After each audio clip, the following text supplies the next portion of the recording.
Tuhan bersamamu. Inilah Injil suci menurut Yohanes. Dimuliakanlah Tuhan.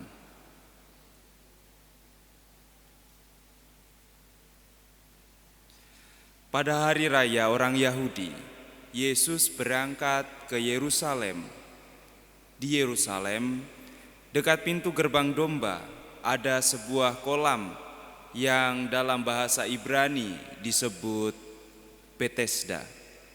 Serambinya ada 5, dan di serambi-serambi itu berbaring sejumlah besar orang sakit. Ada di situ seorang yang sudah 38 tahun lamanya sakit.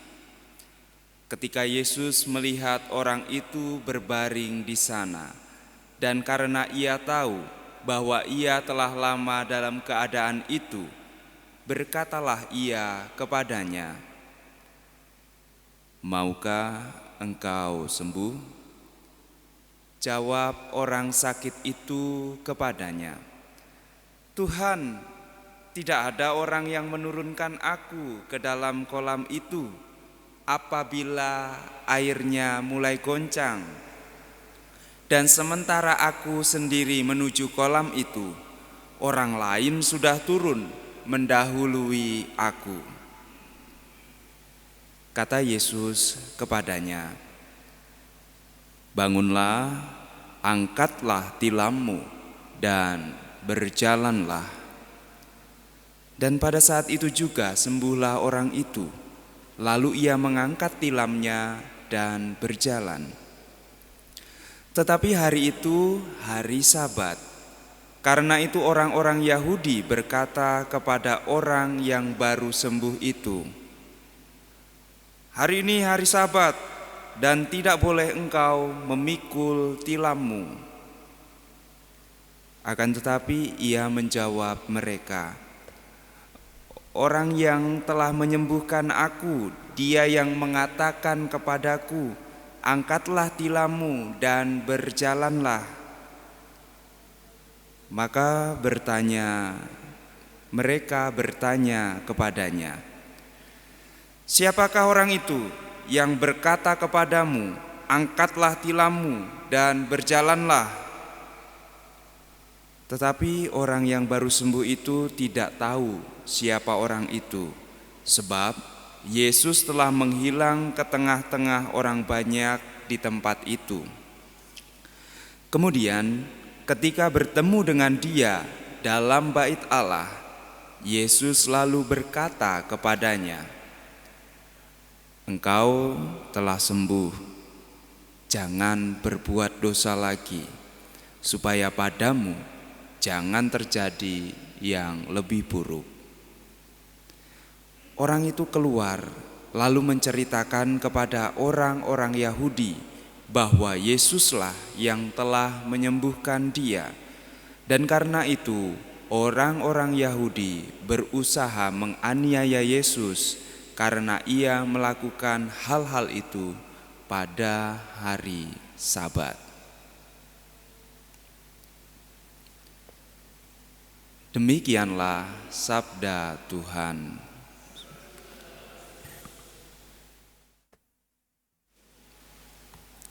Saudara-saudari dan adik-adikku yang terkasih dalam Tuhan,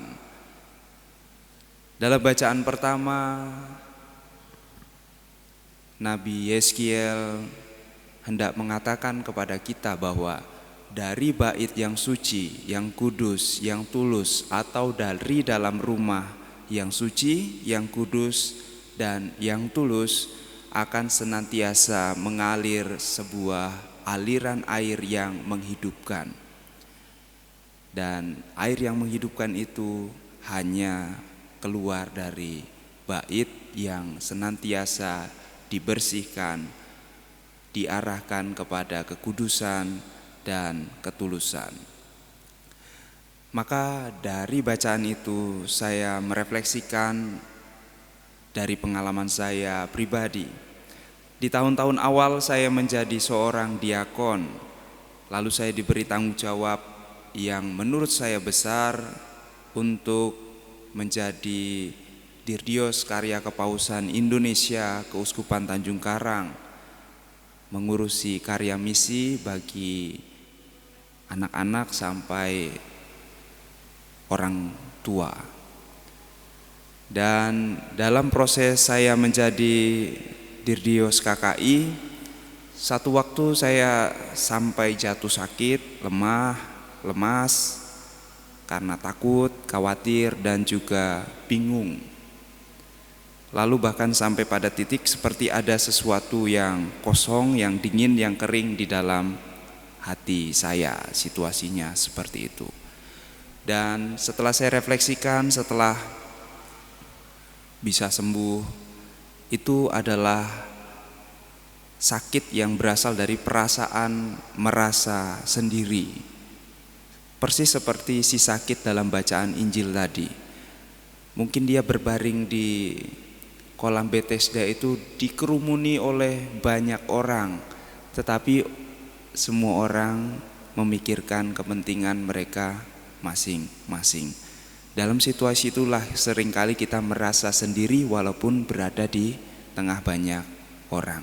Bisa saja kita menjadi sama seperti si sakit, kita merasa sendiri, atau kita juga bisa menjadi seperti orang banyak yang karena kepentingan diri sendiri, tidak ada ketulusan di dalam hati, kita mementingkan diri sendiri dan tidak melihat orang yang lebih atau paling menderita di sekitar kita.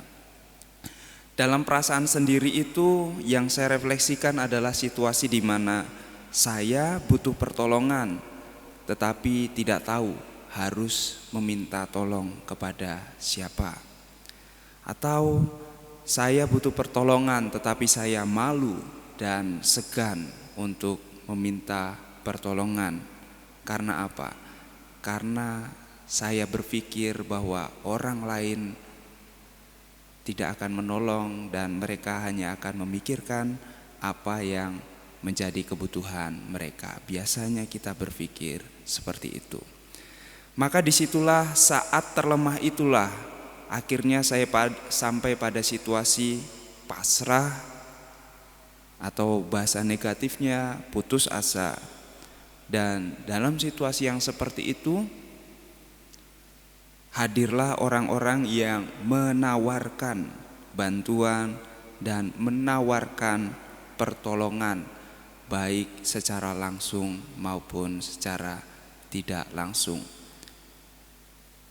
Dan disitulah saya mengalami bahwa peristiwa si sakit dijumpai oleh Yesus ternyata mukjizat yang sama juga pernah saya alami. Dan saat ada tangan yang membantu itulah dari sebagian hati yang sebelumnya terasa kosong lalu terisi oleh aliran belas kasihan. Hati yang merasa sendirian, tidak tahu mau minta tolong siapa. Kemudian ada orang-orang yang tergerak hatinya oleh belas kasihan. Disitulah mereka membawa air belas kasih yang membuat hati saya setidaknya menjadi ada sesuatu yang mengisi. Lalu saya merefleksikan demikian. Saat itu saya tahu rasanya sendirian, dan saat itu pula saya tahu rasanya dan bisa bersyukur dialiri compassion, sama-sama merasakan penderitaan. Dan akhirnya mengantar saya kepada pada waktunya saya pun harus bisa menjadi aliran air yang menghidupkan, seperti aliran sungai yang muncul dari bait suci, dan di mana aliran air itu berada di sekitarnya tanaman bisa tumbuh dan hidup. Dan dalam Injil hari ini kita bisa menjadi aliran air yang hidup kalau kita setiap hari menimba air hidup dari sang sumbernya sendiri, yaitu Tuhan Yesus.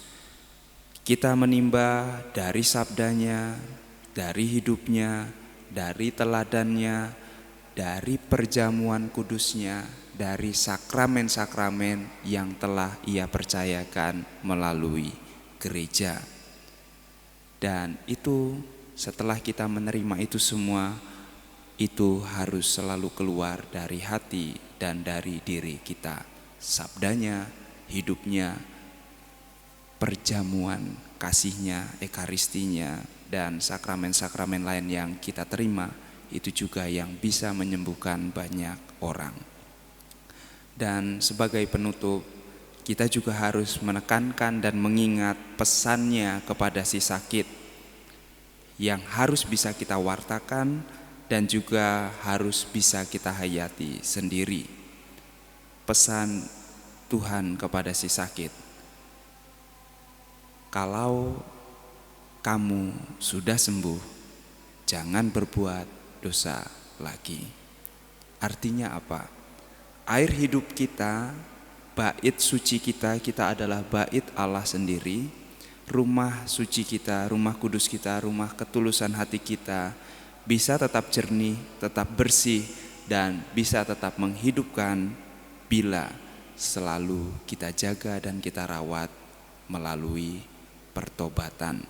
Dan masa ini menjadi masa yang tepat bagi kita untuk kembali membasuh sumber air hidup kita supaya senantiasa menjadi jernih dan jangan dipendam sendiri, harus dialirkan sehingga tidak menjadi aliran yang mati dan akhirnya sama seperti laut mati yang asin karena tidak mau mengalirkan lagi air yang ada di dalam dirinya. Semoga Tuhan memberkati kita.